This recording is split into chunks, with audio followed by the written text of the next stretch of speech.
Logan, what are you wearing on Monday? Blue, of course. Kyle, what are you wearing on Monday? Blue.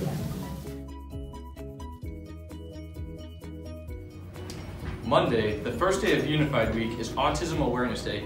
Alvern's goal is to light it up blue. Blue is the official color for autism awareness, so we're asking all of you to wear blue to show your support and willingness to learn more, inform more, and accept more. Thank you.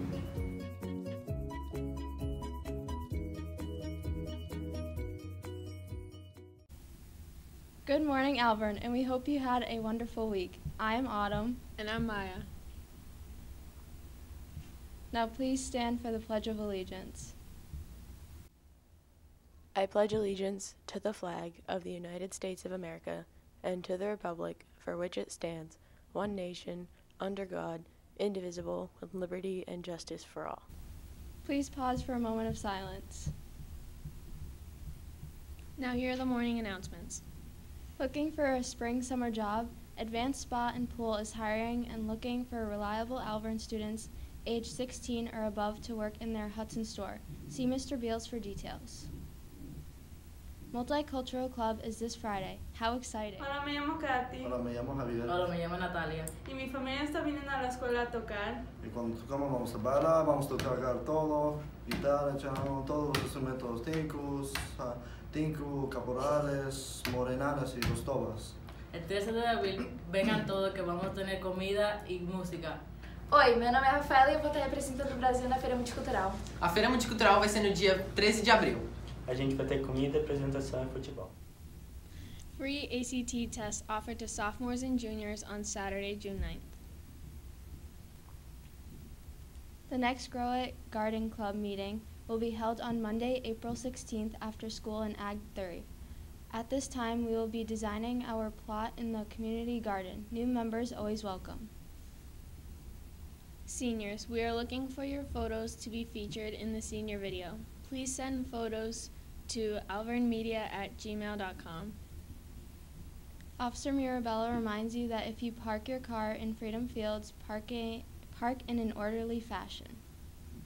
Any student interested in playing unified track or unified volleyball should sign up in the main office and pick up a schedule. Are you ready to celebrate Unified Week? Next week, starting on April 16th, is the beginning of AHS's Unified Celebration Week. Please plan on wearing blue to support autism on Monday, and the rest of the week's days are as follows. Monday, Light It Up Blue Day. Tuesday, Walk in My Shoes Day. Wednesday, Disability Awareness Day. Thursday, No Hate Day and Erase the R Word Day. Friday, Unified Celebration and the Walk, Run, and Roll to Inclusion. Don't forget to look around school for the posters with more information. Are you ready? Dodgeball tonight from 6 to 8 in the gym. $5 a person or $25 for a 5-person team. Sign-ups are in the student management office. U.S. Government Remediation is Monday and Thursday after school in room 216.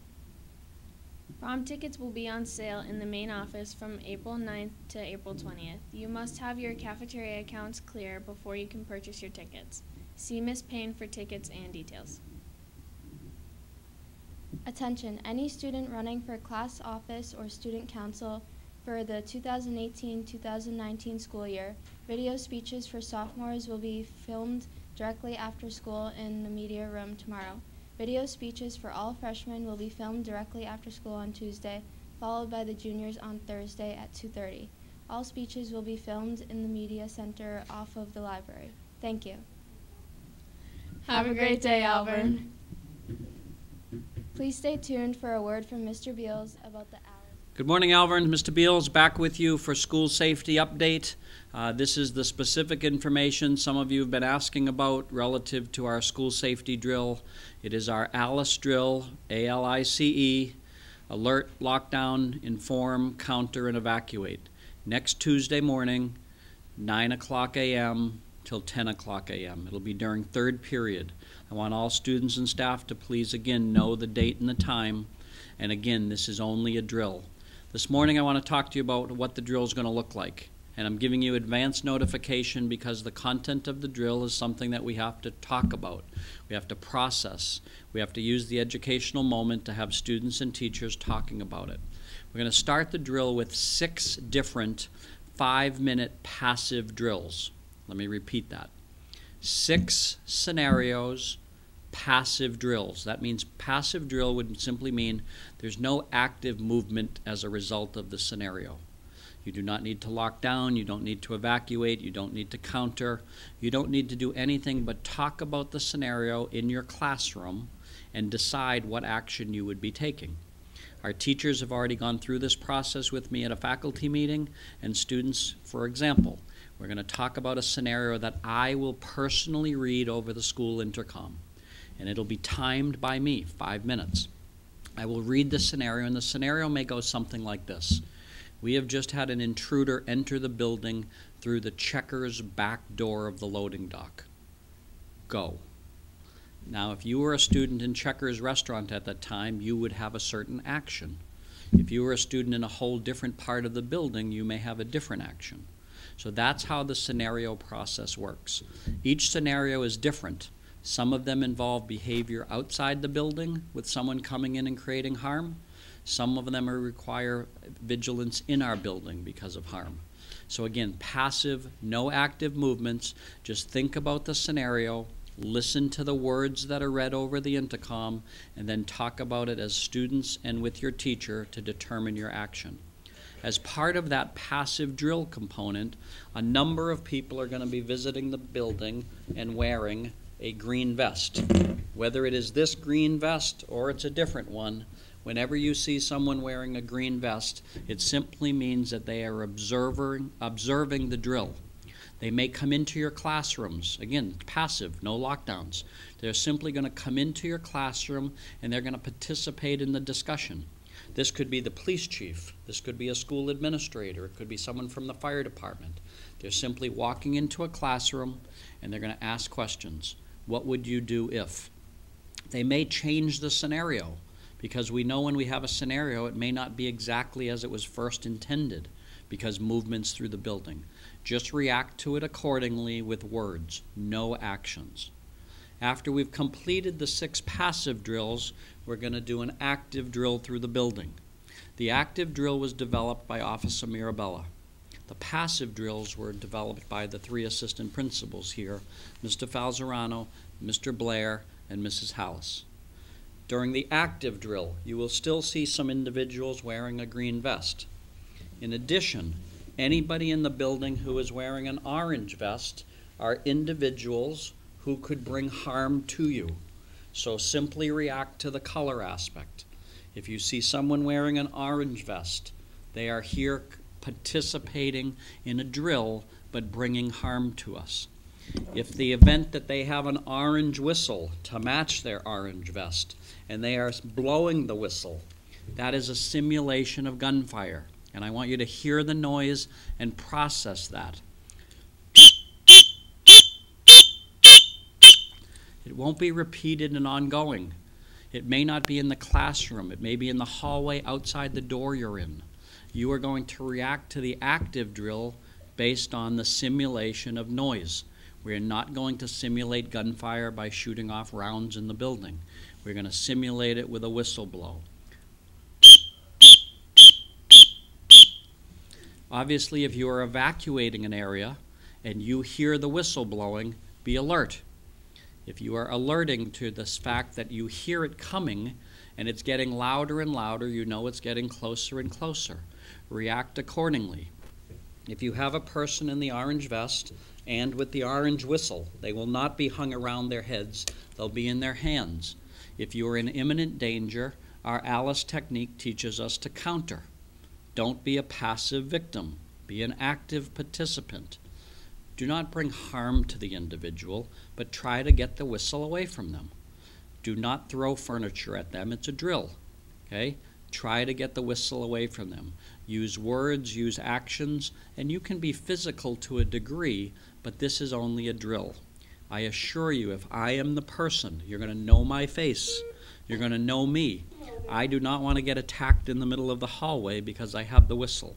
I need you to simply Get the whistle away from me, and I'm not going to put up a big fight for you as part of the drill. When we evacuate the building, we're evacuating to the rally points or the reunification points that we've talked about. One towards the library, Hills Garrison, one towards the farm. Please make sure you know if your plan is to evacuate to an area, you do not know what you might encounter as you're heading that direction. So please be alert the whole time of the drill. When we complete the drill through active movement, whether that be a lockdown in a classroom or classrooms, whether that be in form, remember if you see something or if you hear something, call and report it. I don't want you to have to call 911 for the alert, but make sure you hit the main office button. If you hear a whistle coming closer to you, on the phone, call the office so we can inform the whole student body. We may have a second intruder causing harm to us. There's a person with an orange vest in the CT hallway. We want to know as much information as you can give us during the active drill. Please be smart about counter. Please be smart about evacuation. We know that if this was a real scenario, you would not be evacuating the building to rally points. You would simply go out any door that you get to, you would run to wherever you're going to go to, whether it's to the fields, whether it's to the woods, whether it's just out of sight, out of mind. For a drill perspective, we ask that all students take the drill seriously. We have a number of students who are very anxious about this drill. My role is to try to calm your nerves, to talk to you up front. I hope this video helps you in some regards to that. We had a parent meeting to talk about ALICE procedures. They saw the same video that we showed in school last week. If parents have questions, if kids have questions, please ask. Officer Mirabella or I are available at your disposal. Take the drill seriously. It's only a drill. You will hear mostly my voice through the intercom system for the day. But please be very alert as you're walking around the building. No one will be jumping out at you from a hidden bathroom, from a bush when you get outside with their orange vest on. That's not what we're trying to do. We are trying to have you simulate an awareness. When you're walking or running or jogging to a space, don't sprint and knock someone over. It's a drill. Please be aware of your surroundings. I look forward to the drill next Tuesday. Next Monday, we have some nice student assemblies in the building. During second period, we're going to have our sophomores and our juniors participate in assembly on mental health awareness. During third period on Monday, we're going to have our freshmen and our seniors participate in the same assembly. The presenter for the assembly is former Chief Justice of the New Hampshire Supreme Court, John Broderick, who will be here along with the New Hampshire Commissioner of Education. This is all part of the same process. We want to talk about things. We want to educate people. We want, through passive drill and active drill, to have everybody prepared for Tuesday morning. Hope everybody has a good day, good rest of your week, certainly a good weekend ahead. Thank you.